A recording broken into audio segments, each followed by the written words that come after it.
Yeah. So I was just talking about the topic we covered last week. We covered the demand and supply, the demand and supply, the curve, the shift in the curve, or the amount of supply or demand changes on the curve, or when the curve shifts, that's when the demand and supply change. So we talked about market equilibrium, where those will meet each other. Now we're discussing the price as a regulator. So we see that when the price increases, we discussed that the supply also increases. And when the demand, when the price increases, demand decreases because people don't want more expensive stuff. So you see they regulate each other. So if the price of a disc is $2, the quantity supply exceeds the quantity demanded, and there is a surplus of discs. So you see, when the price increases, there is a surplus. Means that at $2, there are more discs available than what is needed because they are overpriced. But when they're priced at the right price, demand and supply meet each other. That's how the economy adjusts each other.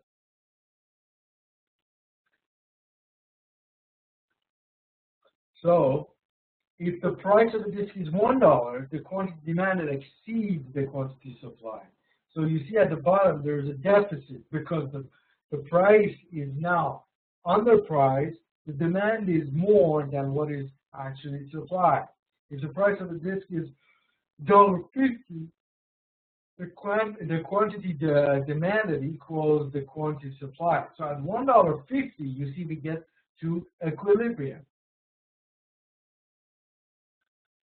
Okay.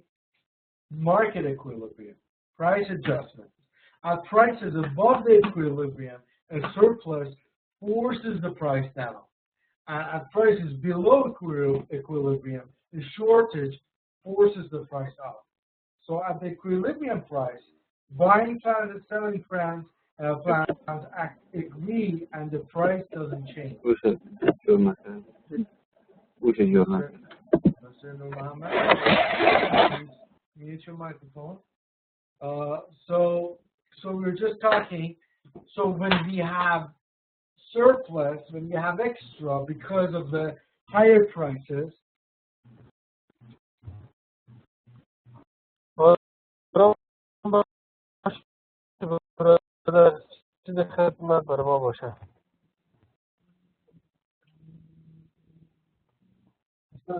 your microphones, make sure they are mute, please. Mr. Muhammad Aziz and everyone, please make sure your microphones are mute.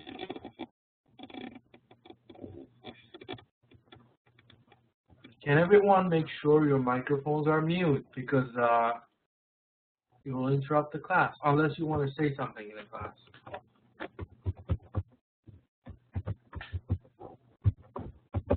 Could you please mute your microphone, Mr. Muhammad Aziz?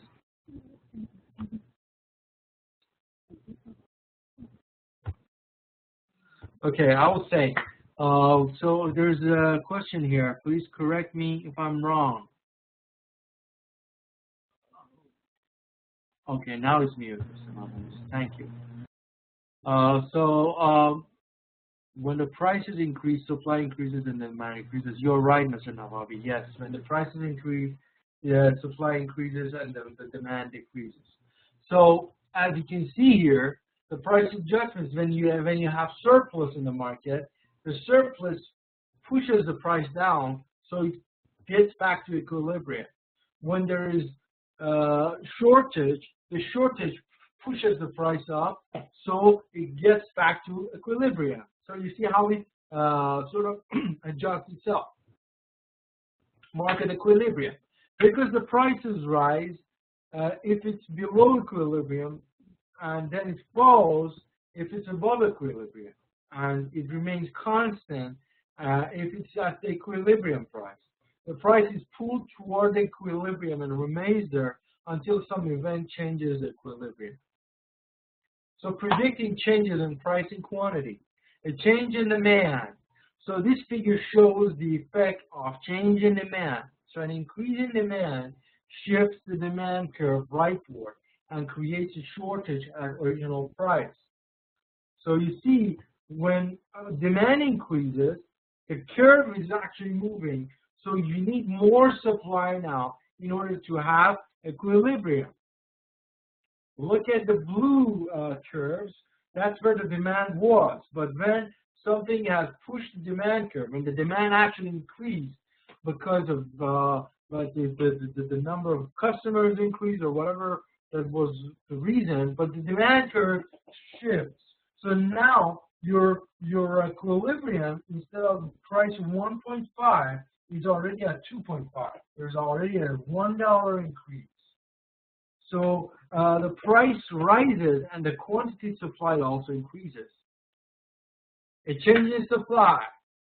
So the figure shows when there's a change in supply, an increase in supply shifts the supply curve rightward and creates a surplus at the original price. So similar to the previous example, when now there's a change in supply, so the price goes actually lower because we have more now, and then at the previous equilibrium price, we have surplus. So the surplus pushes the price down to get to a new equilibrium price of $1. So the price falls and the quantity demand increases at the lower price. So that's how we get the new equilibrium, because the supply had changed. So a change in both demand and supply. So a change in both demand and supply changes the equilibrium price and the equilibrium quantity. Well, we need to know relative magnitude. So you cannot exactly say it depends how much the supply increases and how much the demand increases. And based on that, we will get to a new equilibrium. If they proportionately increase the same amount, you will have similar, basically, equilibrium price. Or your equilibrium price will proportionately increase. But it all depends on how much your demand and supply increase, which one increase more, and then we will be able to know how much it totally increases. So the figure shows the effect of a change in both demand and supply in the same direction. Look at that. You see that the demand curve moves and the supply curve moves. This is where the price stays the same because they were increased the same amount proportionately. So the same amount that your demand was increased, the same amount your supply increased, so that's how you got the same equilibrium price.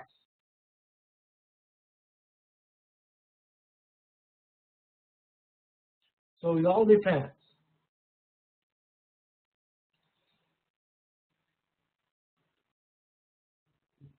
Look at this one. The change in both demand and supply with changes in opposite direction. Increase in supply and decrease in demand basically cause the equilibrium price to go down from $2.52 to $1.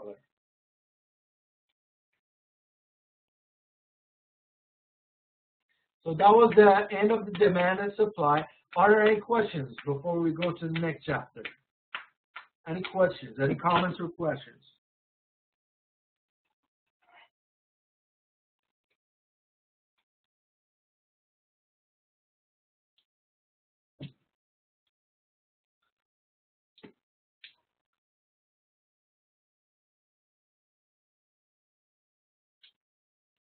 Okay, so let's go to the next slide. So we want to talk about utility and demand. This is very important. Please pay a very close attention to this topic. After this lecture, you'll be able to describe preferences using the concept of utility, distinguish between total utility and marginal utility, explain the marginal utility theory of consumer choice, use marginal utility theory and predict the effects of changing prices and incomes, explain the paradox of value. So first, let's talk about water. Water is everywhere, right? Why is water, which is so vital to life, far cheaper than diamonds, which are not essential? Have you ever thought to yourself and asked yourself, how come the water, which is so important in life, it's just without water we will die? How come it's cheaper than diamonds that you don't die without? So why is the demand for heat and light inelastic while the demand for computers is elastic?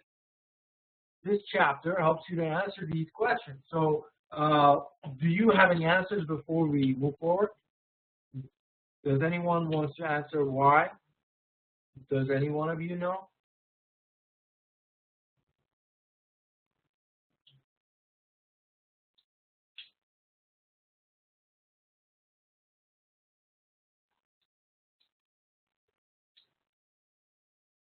Does any one of you know why water, which is so vital to life, is cheaper than diamonds? Any comments?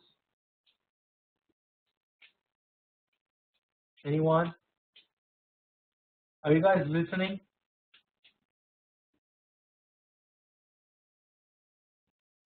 Is everyone listening? Is there more water in Earth than diamonds? Yeah, that's a good start. Yes. Partially, yes. Diamonds are scarce. Perfect. Yes. Yeah, that's great. Okay, let's move forward. So, household consumption choices. Household consumption choices are determined by consumption possibilities and preferences. So, we're talking about possibilities. Household consumption possibilities are constrained by its budget, prices of goods and services it buys. A budget line describes the limits to household consumption choices. That's true. So we see that the choices are determined by possibilities and preferences. Possibilities are the limitations you have because of the budget. The budget line is the limit, the limitation we have. Look at this figure. It shows a budget line. You see that red line? That's the red line that determines what is affordable and what is not affordable for a household, right? So you know that for you're able to watch how many movies, how many sodas, and so affordable limit and non-affordable limit. There is a budget line. So the household can afford all the points on or below the budget line. According to the income, the household can afford that, but they cannot afford the points beyond the budget line. That's the unaffordable. You won't be able to afford that much. And then now let's talk about preferences.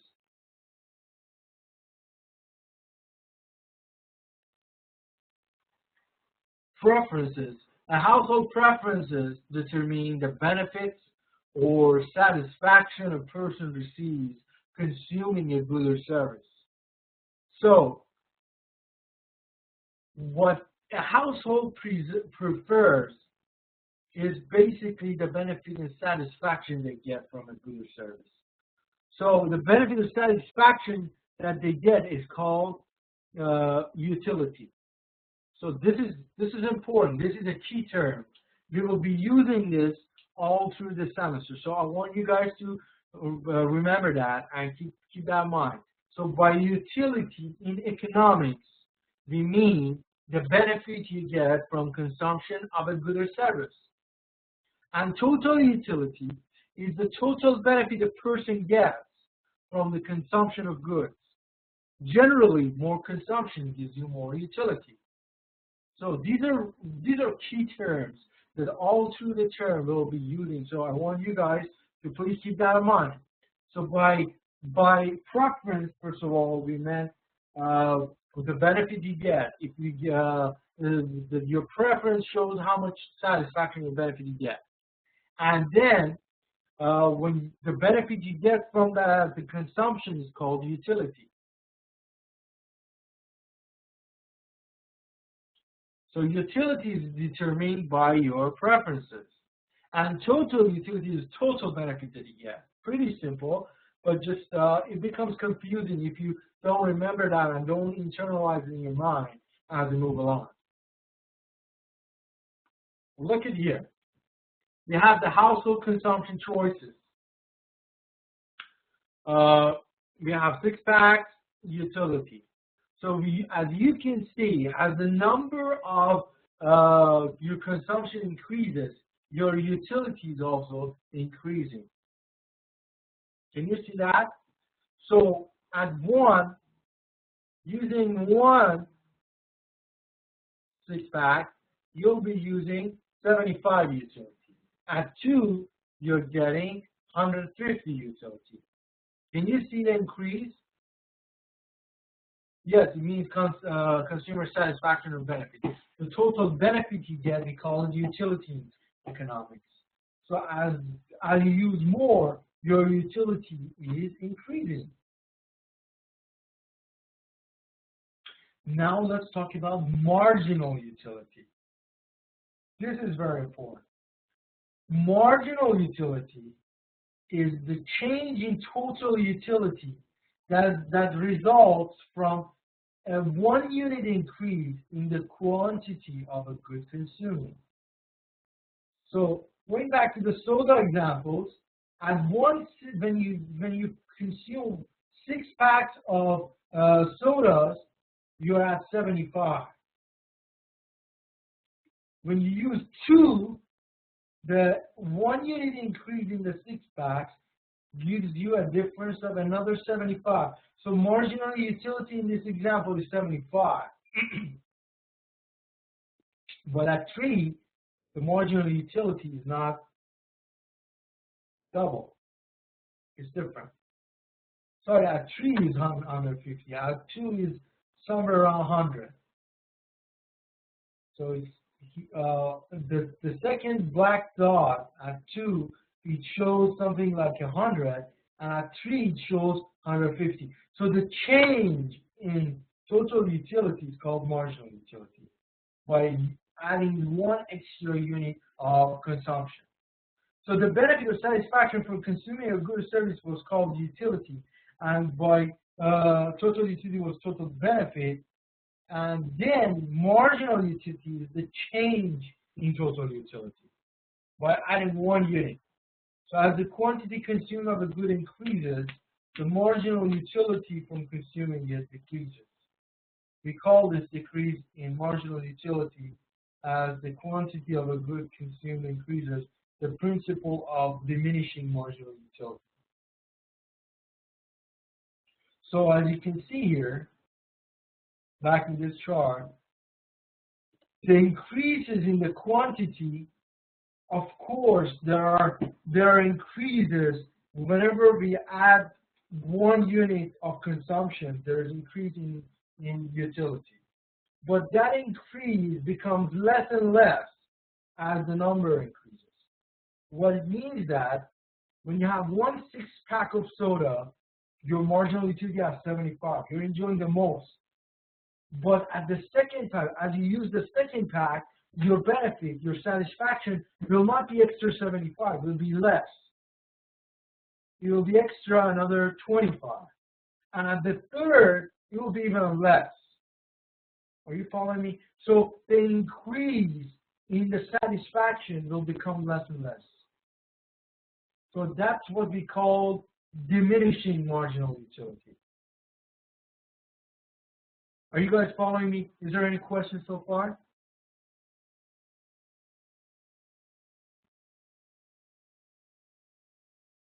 Any questions?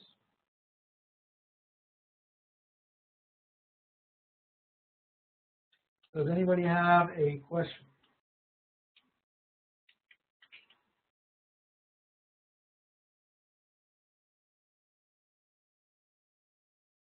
Yes. Marginal utility example. Let's say you go and watch a movie. The benefit you get from watching the first movie, let's say it's 50. You get 50 units of benefit watching a movie. When you go and right after that watch another movie, the benefit you get will not be the same as extra 50. You will not enjoy and get satisfied as much as the first movie, and your benefit will be less. I mean, it will be more, but not double the 75. So it will be extra 25, let's say. So the difference between the first benefit and the second benefit will be only 25 units. That's called marginal utility. The total benefit altogether is 100. And the diminishing marginal utility is where your utility was not increased as much as the first one as your consumption increases. Same concept when you drink a soda. You drink a soda, you drink a Pepsi, and then you enjoy, let's say, 100 units of utility. Right after that, you drink another soda, another Pepsi. So you will not enjoy as much as the first one. So let's say you will enjoy extra 50 units. So altogether, your total utility is 150. Your marginal utility is only 50. And because that decreased, we call it diminishing marginal utility. Is that clear?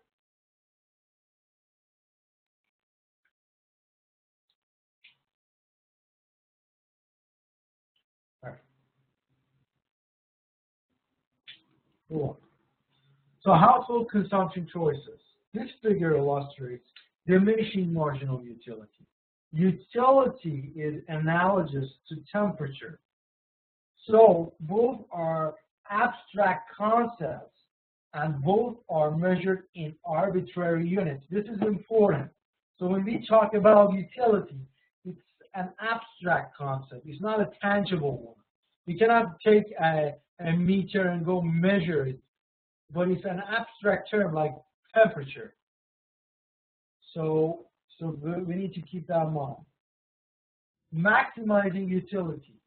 The key assumption of marginal utility theory is that the household chooses the consumption possibility that maximizes total utility. So this is very, very important. Going back to the preferences, the household preferences, we got to consider and keep in mind that the household will choose the possibility that gives them the maximum utility, total utility. So let's say if you are a household, you, your wife, and your kids, and you're going to choose between going to the movies and let's say you have $20. For $20, you can, let's say, two of you can go to movies, or $20, the whole family, you, your wife, and your two kids, can each get an ice cream and maybe a soda. So the household will choose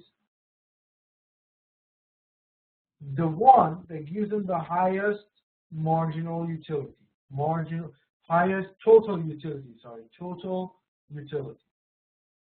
So the utility maximizing choice. We can find the utility maximizing choice by looking at the total utility that arises from each affordable combination.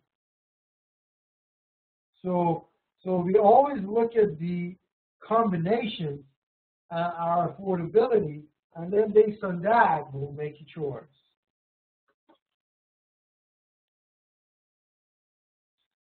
Equalizing marginal utility per dollar. So using marginal analysis, the consumer's total utility is maximized by following the rule. So first of all, is there any questions so far?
Okay, so maximizing utility is a good example is where, like back to the movie example and the ice cream and soda example.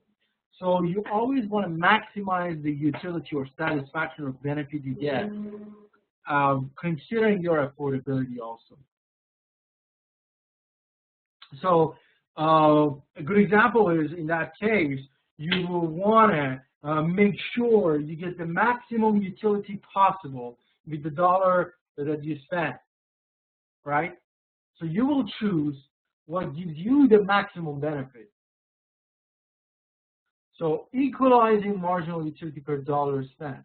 Using marginal analysis, a consumer's total utility is maximized by the following rule. Spend all available income and equalize the marginal utility per dollar spent on all goods. So the marginal utility gives us this idea. So marginal utility per dollar spent is the marginal utility from the goods divided by its price. So to be able to basically come up with the marginal utility per dollar, you divide the utility by the price. So whatever amount of utility you get, you're welcome.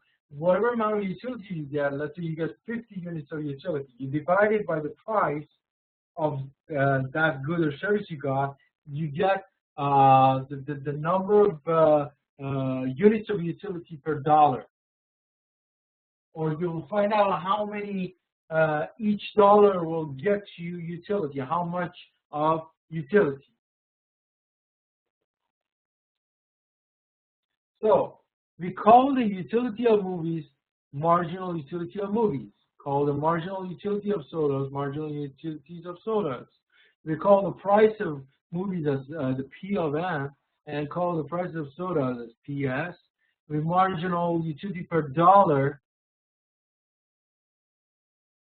is marginal utility of movies divided by price of movies. And marginal utilities per dollar spent of sodas is marginal utilities of sodas divided by price of sodas. Are you guys following so far? If you see, we're moving towards a more complicated stuff, so please make sure you understand the basics, because those are really important. And if you get a good grasp of those, the rest is not going to be complicated. It's pretty easy and straightforward. So just keep in mind the meaning of marginal utility, total utility, the price, so stuff like that.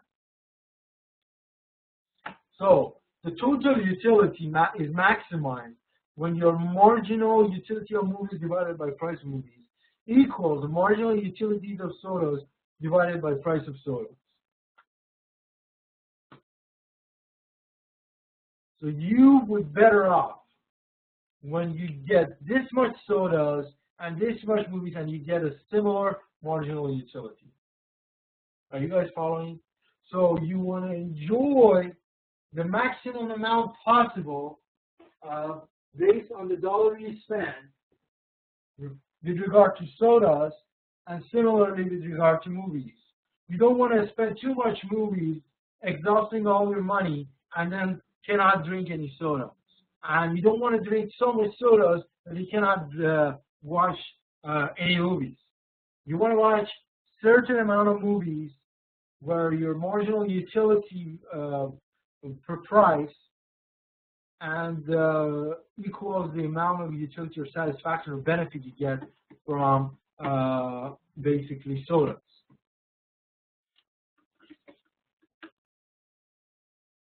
Okay. So if marginal utilities of movies divided by price of movies is greater than marginal utilities of sodas divided by price of sodas, then moving a dollar from soda to movies increases the total utility from movies by more than it decreases the total utilities from sodas. So the total utility increases. So are you guys following? So when the marginal utility from watching a movie is more, let's say you generally enjoy watching movies more than drinking sodas, and then you spend $1 more on the movies, your total utility is going to increase. because marginal utility is just on every single dollar you spend, you will enjoy more for movies with regard to sodas in that case. So by spending $1 more, your total utility is going to increase. Only then, marginal utility of movies divided by price of movies equals marginal utility of sodas divided by price of sodas. It is not possible to reallocate the budget. The only time that reallocating your budget does not help your total utility is when you're at the level that you get same utility, same marginal utility per dollar. Is that clear? Any questions so far? Do you want to ask any questions? Do you have any comments?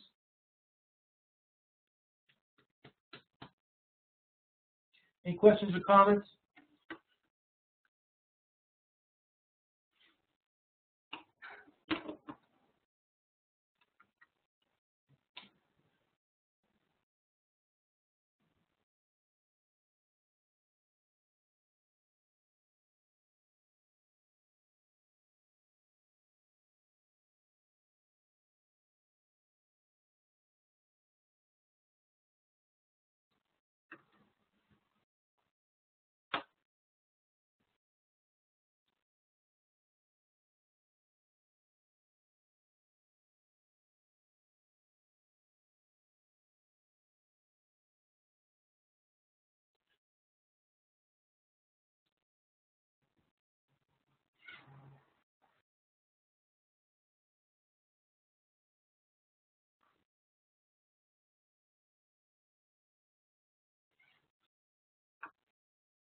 Okay. So while there's no question, let's move forward.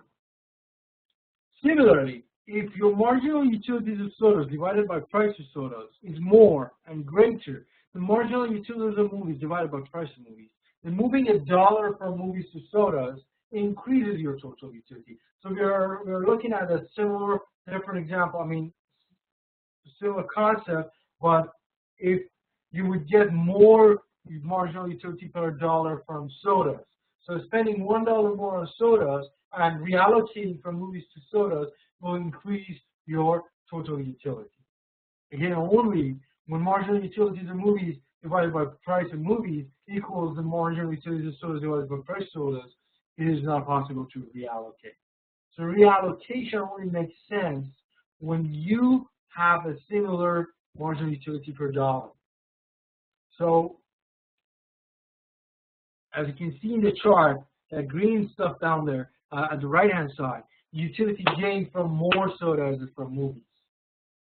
And the previous bar, you would see the utility gained from more movies and less sodas. It all depends on what type of utility and benefit and satisfaction you get. So a fall in the price of a movie. When the price of a good falls, the quantity demand of that good increases, and the demand curve slopes downward.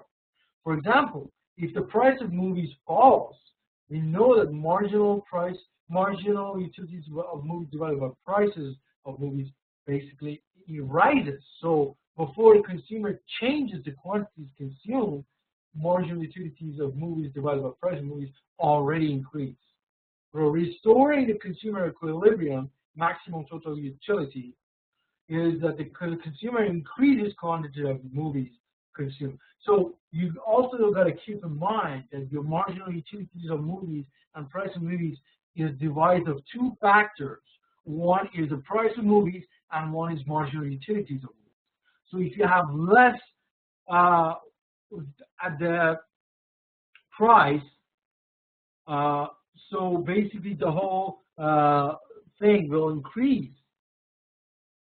because the denominator is less now. So the dividing marginal utilities per price, the whole thing will increase. It's added. It's like marginal utility, let's say, is 10 for movies, and the price is let's say $5. So 10 divided by 5 is 2. But if the prices of movies decrease from $5 to $2, so 10 divided by 2 is 5. So the answer to marginal utilities of movies divided by price of movies will increase from 2 to 5. So already, assuming that you were at equilibrium at 2, let's say marginal utilities of movies divided by price of movies was equal to marginal utilities of sodas divided by price of sodas, and they were both 2. Now, just because the price in the movies decreased, your marginal utility increased from 2 to 5. So now, just because of the price change, your demand increases. So for you to get back to the equilibrium, you got to watch more movies to get back to the consumer equilibrium that you were at.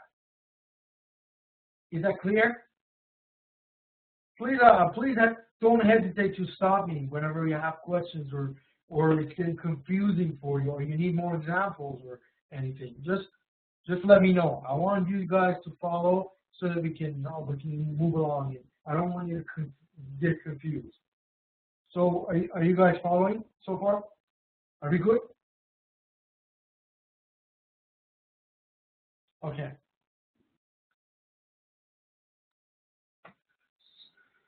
So a change in the price of one good changes the demand for another good. So predictions of marginal utility theory. You've seen that if the price of a movie falls, then marginal utilities of movies divided by price of movies rises. So before the consumer changes the quantities consumed, you already get the marginal utilities of movies divided by price of movies is more than marginal utilities of sodas divided by price of sodas. So to restore the consumer equilibrium, the consumer decreases the quantity of sodas consumed already. So they can increase the marginal utilities of soda. And then get back to the same level. You remember the laws of diminishing marginal utility? So now you are at a higher marginal utility, then you use less sodas. So that way also you're increasing your marginal utilities of soda, and then it equals the marginal utilities of movies. So one other way is you decrease the number of sodas you use. Predictions. So one thing I want to highlight, you guys, I mean, you guys are all professionals, business professionals, and in different areas. Why are we learning all this stuff? It's for us to be able to predict. We want to predict the market. Knowing all these will help you understand what's going on in the market, and that way you'll be able to predict what's going to happen next.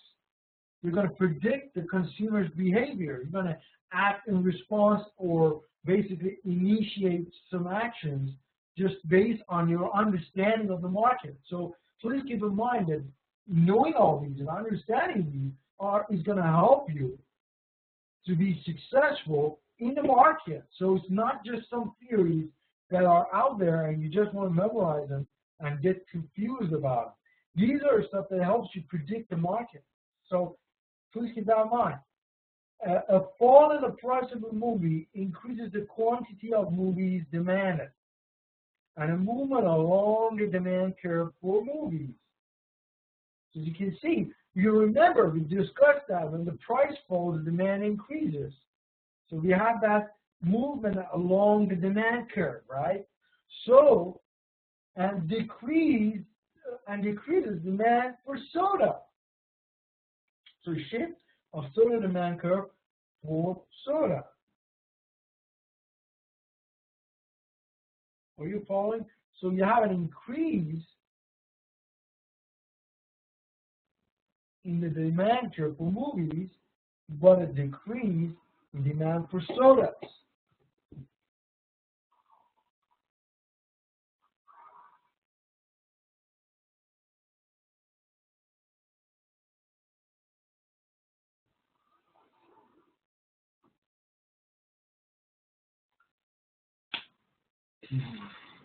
Okay?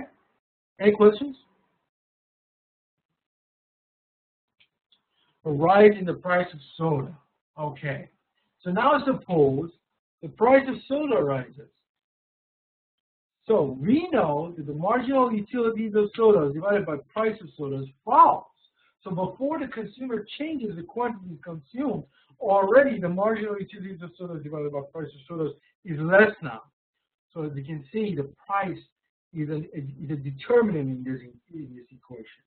So when the price increases, so you have a bigger denominator at the bottom. So the answer of marginal utilities of sodas divided by price of sodas is less.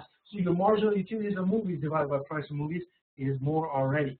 So to restore the consumer equilibrium, which is the maximal total utility, so to speak, the consumer decreases the quantity of soda consumed to drive up the marginal utilities of sodas.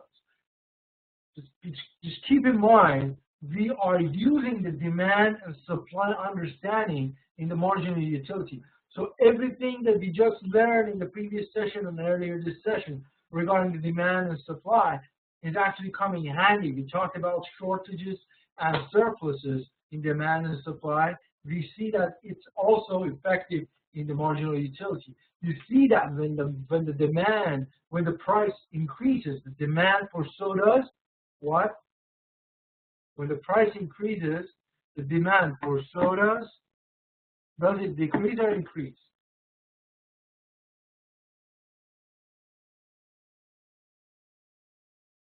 I need an answer from you guys. So the price in sodas increases. That causes the demand for sodas to increase or decrease. Anybody wants to answer?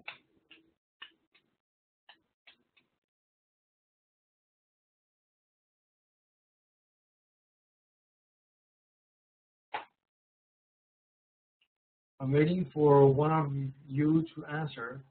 When the price of sodas increases, does the demand for the soda decrease or increase?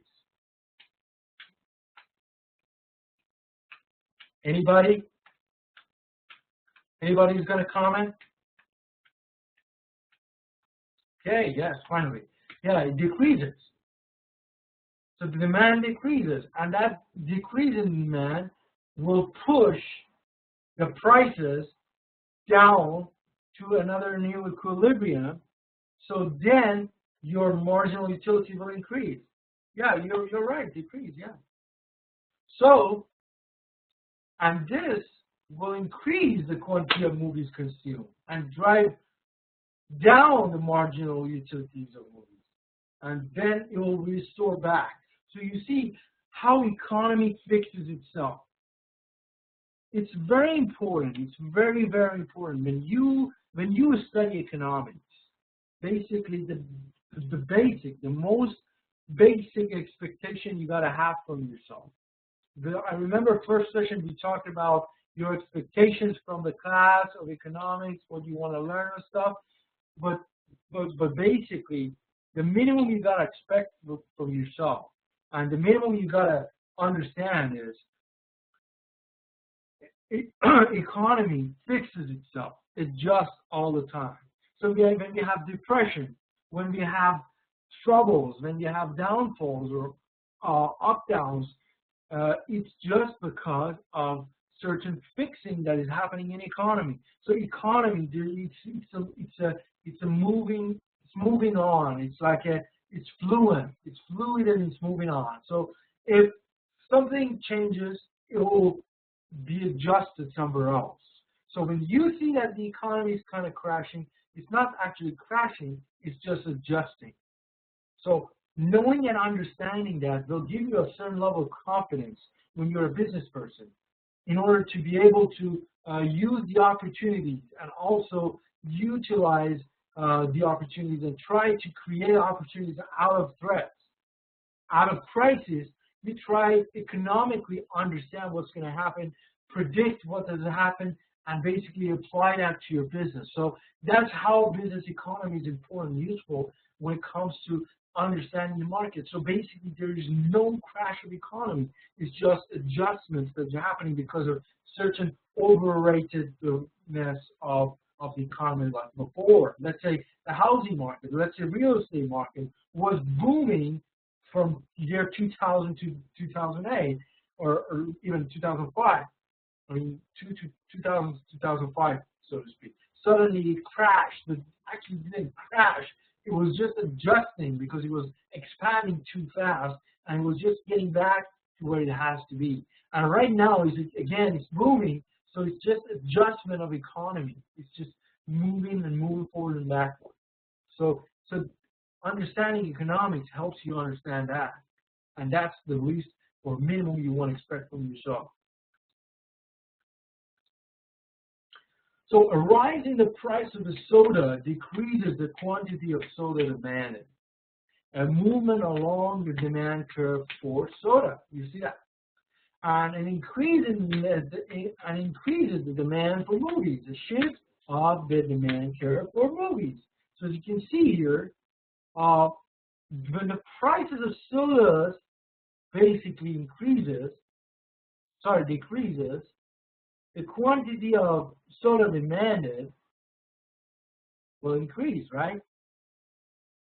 And increases demand for movies also.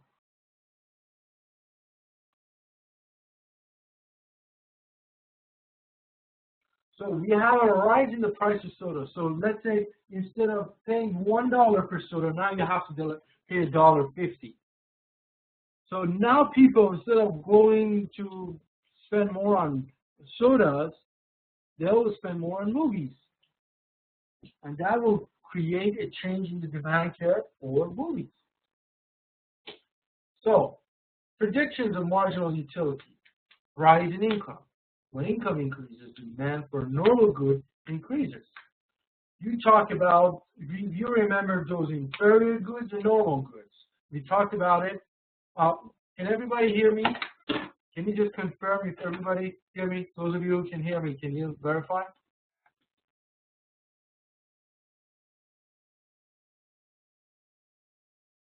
Okay. So it's normally when you cannot hear, it's probably your internet problem or computer. You can restart or log out and log back in. Normally fixes the problem. So let's just get back to the concept. So when your income rises, if you remember the topic in the concept of normal goods and inferior goods, normal goods were basically when you have more money, you will increase the demand. The consumption increases. But inferior goods for those products is when your income increases, you don't use them anymore, right?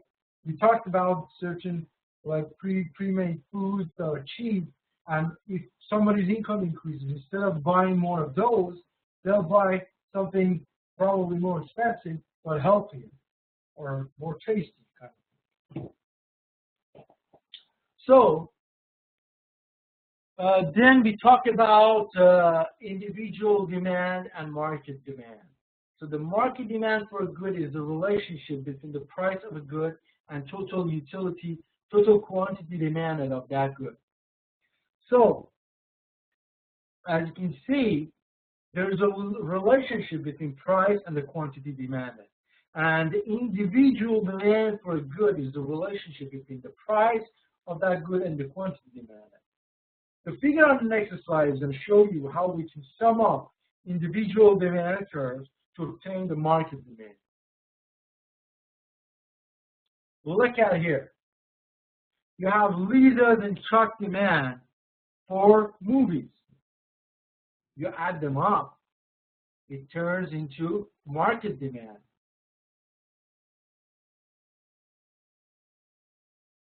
So 2 plus 2 is 4.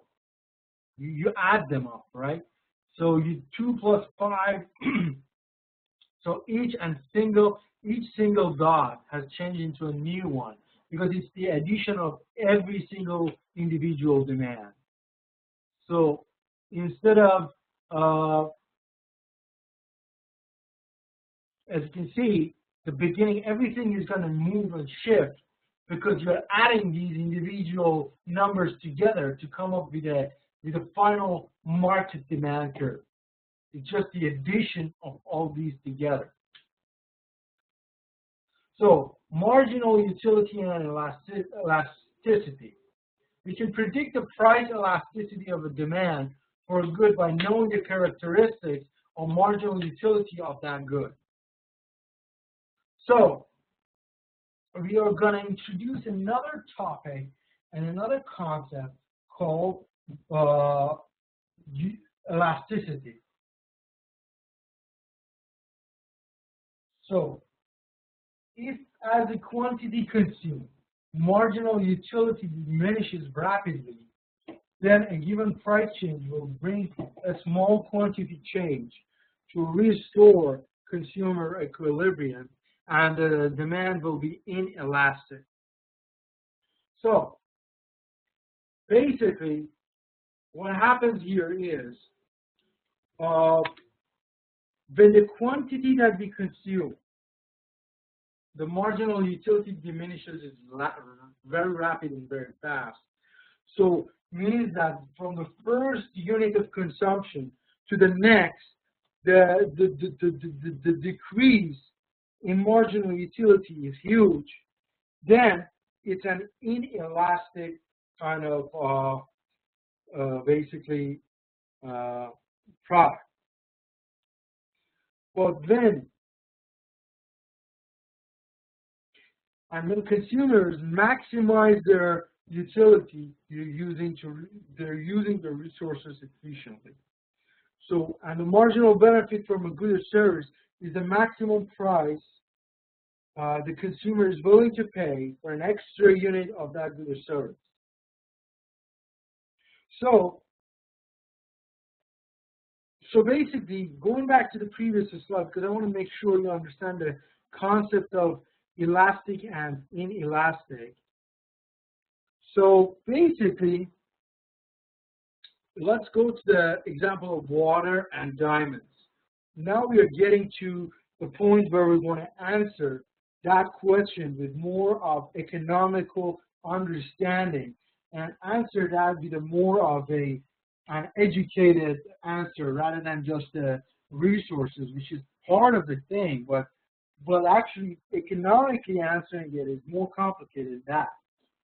For you guys to understand why the water, even though it's vital for our lives, is much cheaper than basically diamonds, you got to understand this concept that basically water is an inelastic demand. Why is that? It's because when you drink a glass of water, let's say your marginal utility is 100, but the second glass of water diminishes pretty fast, and then as you go on and on, it's very, very less and less. But for diamond, when you get one diamond, your marginal utility is much more than water. So the price and the demand is actually, they're very much related. But for water, because it's inelastic, it's not relevant to the price, because the water is actually just something you need to survive, and you don't get that much extra benefit by using extra glasses of water. It's inelastic. Your demand is inelastic. But for diamonds, you have an elastic demand because your extra utility you get is a lot more with an extra diamond you get rather than the extra glass of water. So it all depends on that marginal utility. So in order to answer that question now, you will relate and use the concept of marginal utility and the total utility. So the total utility you get from 2 glasses of water from compared to 2 diamonds is non-comparable, is much less. because the extra utility you get from the second diamond is way more, and you get a lot more utility. So when you're comparing the total utility, you're actually looking at, when you're comparing the stuff and your consumption, your preferences, you're looking at utility. That's why it makes sense.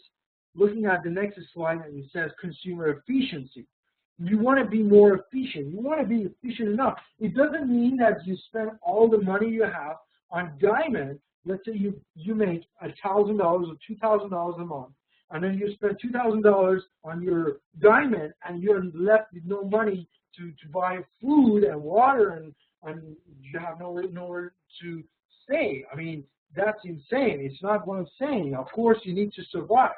So the survival, so the minimum marginal utility you need is like for water, the first glass of water that you need to survive is pretty high. So you need to be able to survive first. It's not what I'm trying to refer to. What I'm trying to say is that if you are surviving already, if you are at a level that you have the food and shelter and whatever you need, then you have to be able to efficiently utilize these utilities that you get. You want to maximize the utilities you get. Going back to the soda and movie example, you want to make sure you want to see as much movies and drink as much sodas. It gives you the highest amount of utility. So the marginal utility from a good or service is the maximum price the consumer is willing to pay for an extra unit of a good or service. This is also a good example. This is important. This helps you to understand the demand curve also better. Because you remember, we said when the prices increases, the demand curve decreases. And that's why, because the marginal benefit they would get with the higher price will be reduced. That's why it doesn't make sense for them to demand the same way they demanded for. Because all they care for is the marginal benefit, is the extra benefit they get from an extra unit of consumption. So you see how marginal benefit and actually the utility theory is actually important in understanding and grasping the idea of demand and supply. Okay, so let's see if you guys have any questions so far.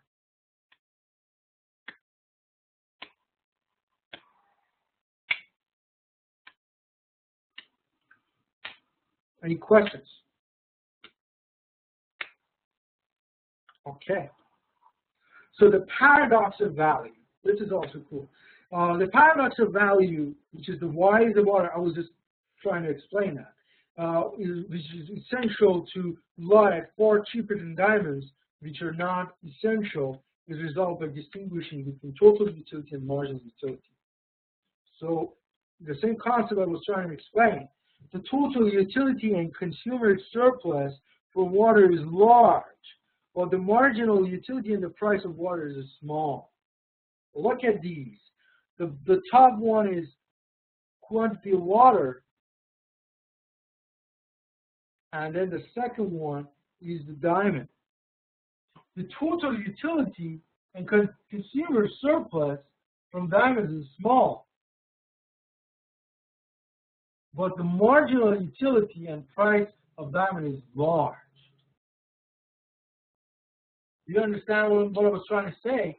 Is that you get a lot of utility by just one consumption of water, and then extra water you don't care that much, but you get just a little bit of that diamond, and then but the amount of marginal utility you have in front of you is way more, so you get a lot of more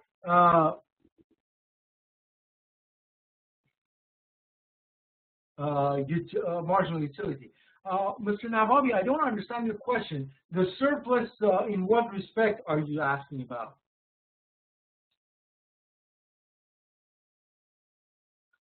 The surplus basically happens when we have extra amount of supply than demanded. So the surplus could happen because the demand decreases. It does not necessarily mean that the supply has increased.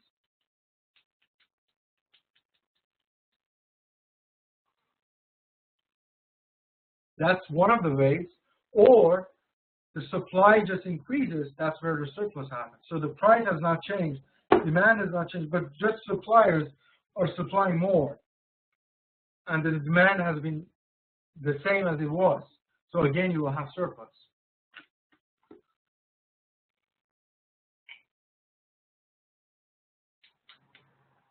Are you following?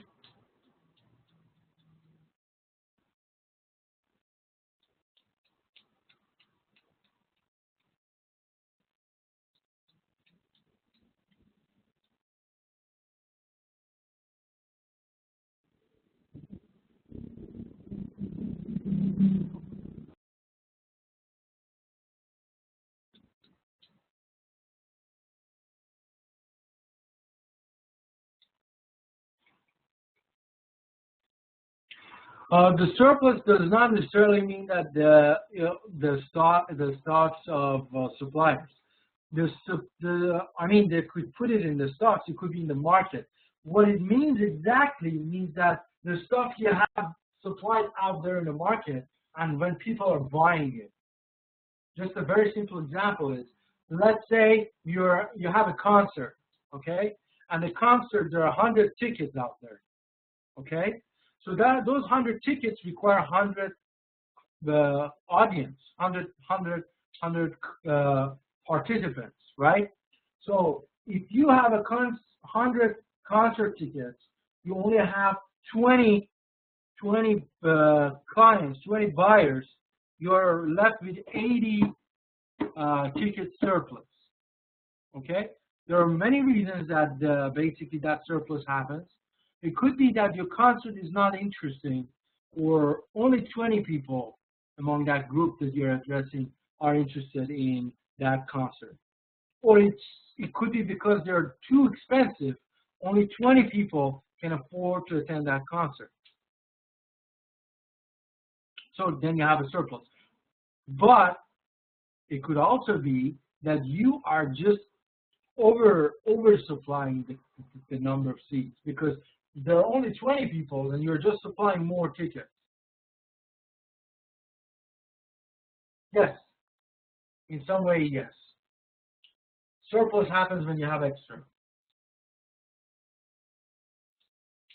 Surplus could happen for many different reasons, yes.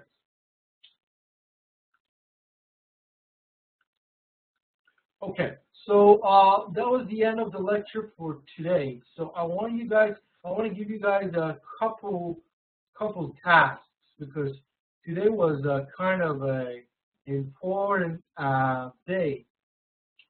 So first, please give me an example of elastic one. Elastic and one in.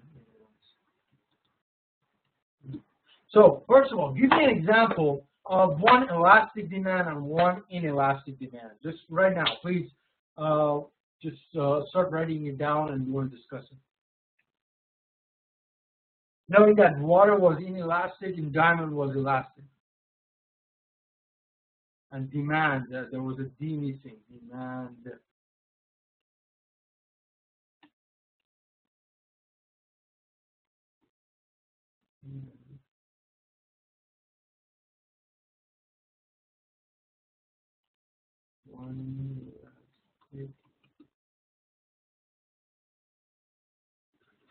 Demand.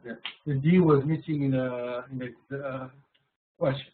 So one elastic and one inelastic demand. Please give me an example. I give you guys a minute. Just write down. We want to discuss it. I want to see if you guys understood the concept.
Okay, elastic demand, a car is an elastic demand, that's correct. Good, Mr. Sabri. But how about an inelastic demand? And everybody, where are your examples? Where is everybody's example?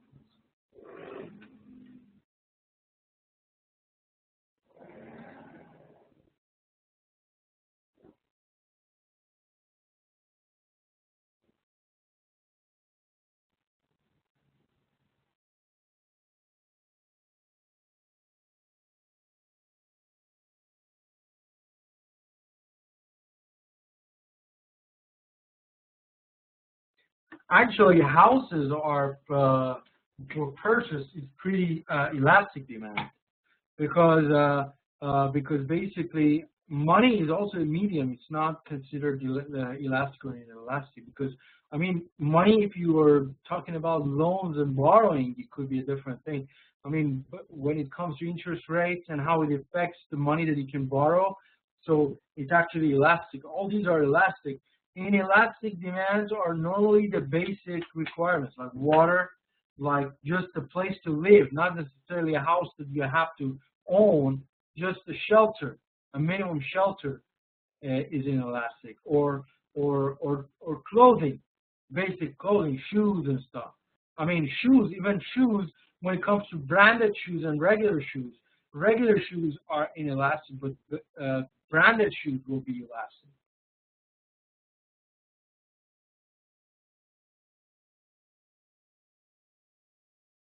So basically, elastic are for those that the price has a very important play.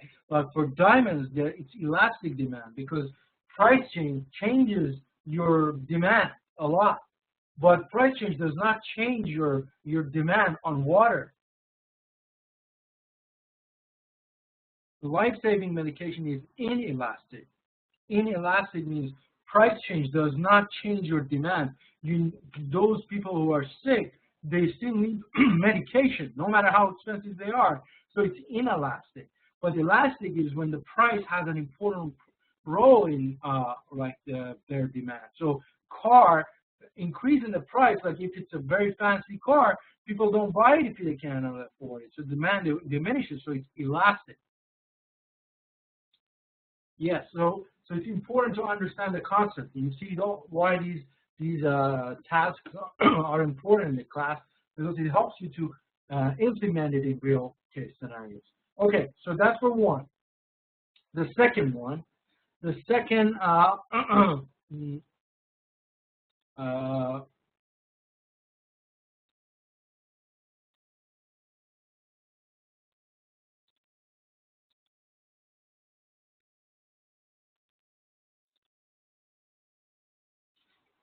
okay, compare utility between two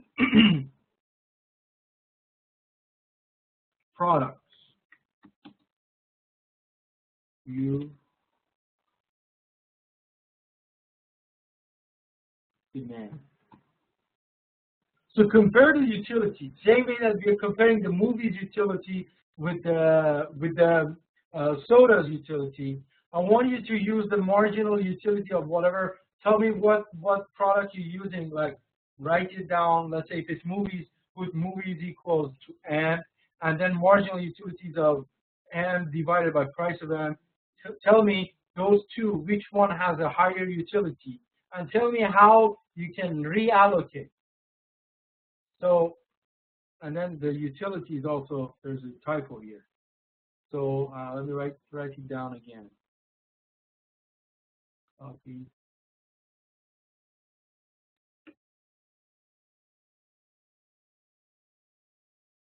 So I want you guys to compare, like the same way you are looking at the slide, compare two products, their utilities, right? So tell me what product is, let's say if it's movies, you say movies equals to M, and then use this formula, marginal utilities of that product that you tell me, divided by price, is it more or less than the other product?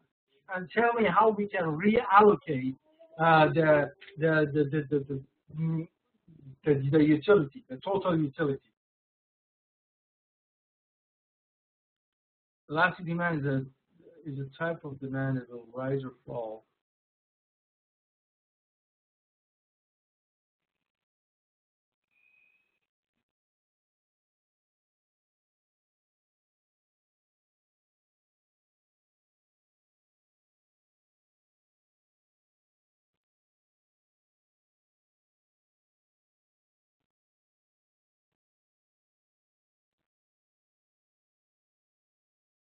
Yes, very good example. You got it, Mr. Mohammed Aziz.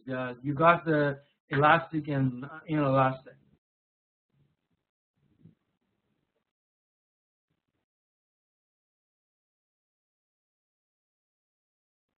But now we are focusing on the next example, and that's comparing the utility.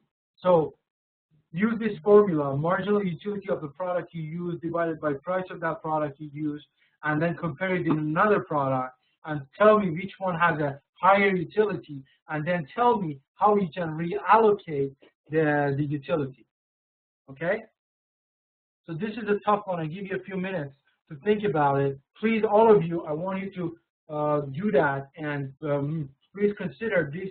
These are part of your scoring. So please take these seriously, and make sure you use your own examples so we can apply them. So I want you guys to think about it. If you want to tell the class, you're more than welcome to start explaining, or you want to type it down, up to you. Just start working on it. A couple minutes, we'll rediscuss it again. Any questions? Everybody's clear on the task?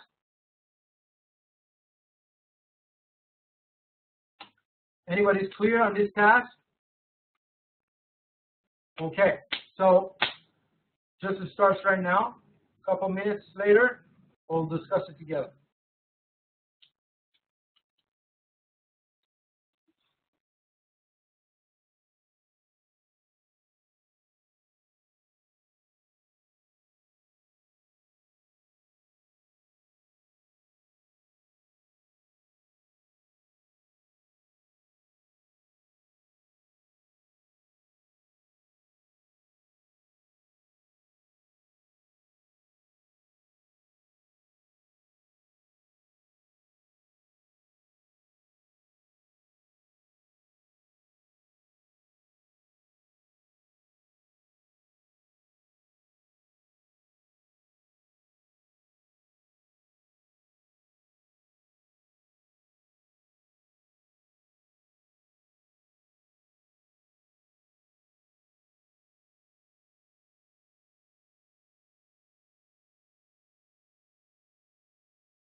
Okay, so let's see what you have. I want you guys to use the formula, right? Marginal utility of X divided by marginal utility divided by price of X. It's, let's say, bigger than marginal utility of Y divided by price of Y. And then you tell me how, when you reallocate, it will change the equation. So use the formula for me. Don't use the formula. And tell me how we can make it the way that marginal utility of X divided by price of X would equal the marginal utility of Y divided by price of Y. So this is reallocation. How we can get that? And or if you're not getting it, how we are, when we change the every dollar spent on that X, do you get your total utility more on which one? So I want you to explain that to me. Are you guys following me on the task? Do you guys understand it? Okay, so let's just start. Who wants to be the first volunteer? Mrs. Oria, would you want to be the first one? Maybe you want to explain. I put you on.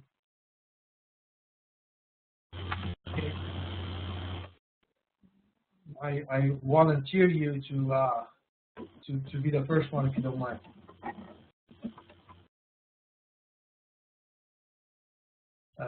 Mrs. Oria?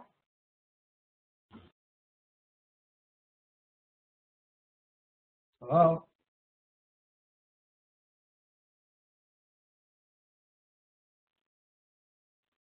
Maybe Ms. Krishna Oria wants to do that.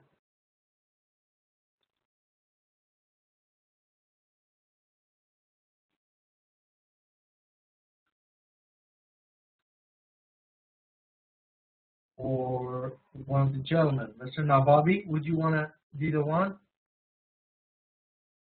Mr. Nababi.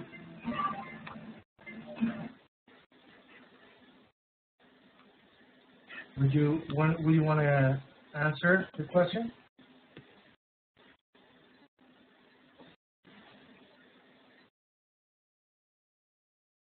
Mr. Saburi?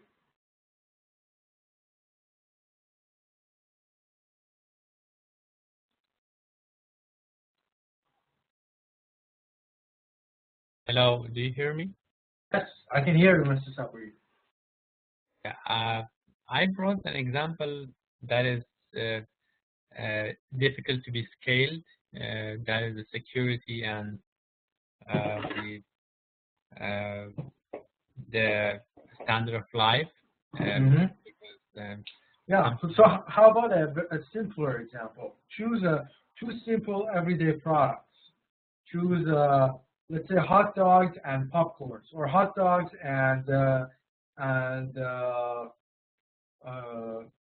pies, apple pies, or cookies. Hot dogs and cookies. Yeah. Compare these okay. two for me. Yeah. So how do you think they'll change and are different from each other? Yeah. Let's compare hot dog with the popcorn. Yeah, the popcorn is something luxury, and the hot dog, and let's say in our country context, because we are not using hot dog, let's say hamburger. Okay, yeah, sure, no problem. So let's say let's write the formula. So we say marginal utility of hot dog or hamburger, we put H, right? So we say marginal utility of hamburger divided by price of hamburger, is it more or less than marginal utilities of popcorn divided by price of popcorn? Yeah, I think the marginal utility, the popcorn, because it is cheaper, it's much cheaper in Afghanistan, so uh, it may be that will be uh, a better choice because Okay. uh, because of the price that we have and hamburgers are. But please understand, when we're talking about marginal utility divided by price, we are getting the utility you get per dollar, right? Let's say a hamburger is $10, right? Yeah. So $10 will give you, let's say, 50 utility, right? So 50 divided by 10 equals what? Equals 5, right?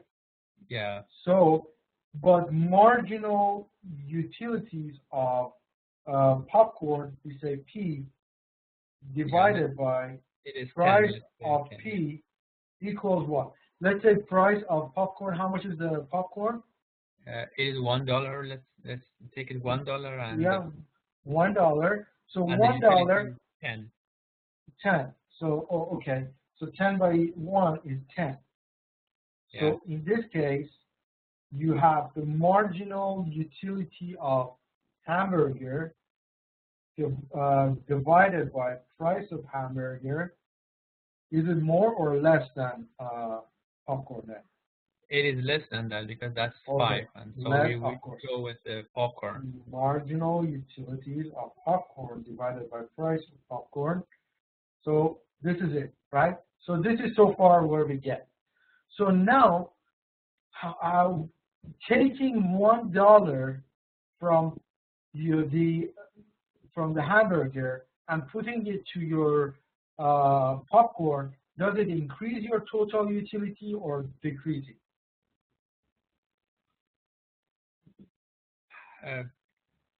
Can you repeat that? Yes. If we spend $1 less on hamburger and use that dollar for popcorn, do we get more utility totally, like total utility, or less total utility? I think we get still more utility. More utility. That's right. Why? Because your total utility that you're getting from popcorn is more than hamburger, right? So taking $1 and putting it on your popcorn, you're getting extra utility totally. Yeah. It actually increases because basically we are looking at because dividing the marginal utility divided by price gives you the utility per dollar. So when the utility per dollar of popcorn is already higher than the utility per dollar of a hamburger, so spending $1 on utility, it increases the utility you get overall. Are you following me? Yeah, that's yes. So that's what I wanted to tell you. So now, if we increase that, if we spend dollars instead of one, you spend few dollars more on popcorn, then we will get to a point where the marginal utility of popcorn is not necessarily very much more, and then you start spending back on hamburger, or the market will, like the demand increases, so the prices for popcorn will increase from $1 to $2. So then marginal utility of popcorn divided by price, which was $1, now is $2. So now instead of 10, you're getting 5. Are you following me now? Yeah, exactly. So and marginal utility of popcorn divided by price of popcorn, when the price changes from $1 to $2, then 10 marginal utility divided by 2 is 5. So now you have equal. So now marginal utility of hamburger divided by price of hamburger equals to marginal utility of popcorn divided by price of popcorn. You see? Because it's 5 equals 5. Is that correct? Yeah. So that's how I want you guys to understand and be able to analyze it. So please make sure to email me your examples, same way that we did it now. So pick up 2 products, then tell me what is the price, what is the marginal utility, and then divide it and then compare and say if you add $1 to each side, how your total utility will change, and then tell me how they will be equalized by increasing the demand or price increase or whatever. Is everybody clear now? Is there any questions?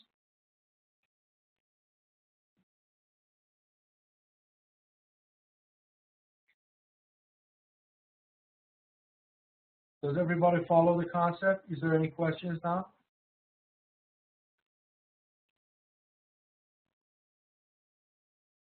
Okay, perfect. So make sure. No. I'm giving you in the class. So you are supposed to send me in email. So we just discussed it.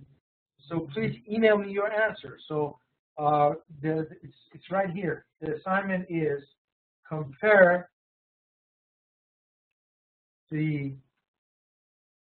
utilities, compare the total utilities for 2 products. And this was an in-class assignment. So I expect you guys to send me your answers by email. So yeah, it's fine. They can review the basically the recorded class. The whole concept of these tasks are to be done in the class. So those of you who didn't attend the class will probably miss this task and the score for it. But this is for those of you who are in the class. So please make sure you email me back with the same way that we did it right now. So, and those of you who are not in the class, they can review the recorded version and they can get it from there. All they need to do is just to email me their answer. And it's not a difficult one, just compare the marginal utility divided by price, so it gives you the utility of one product and utility of the other product, and then tell me how it changes. So we basically did it now. We did an example, and so it should be very easy.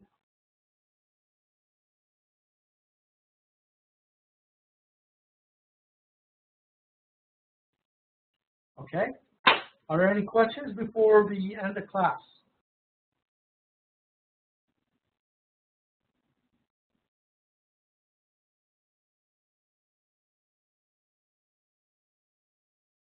Okay? So thank you, everyone. Hope you have a nice week, and I'll see you next week.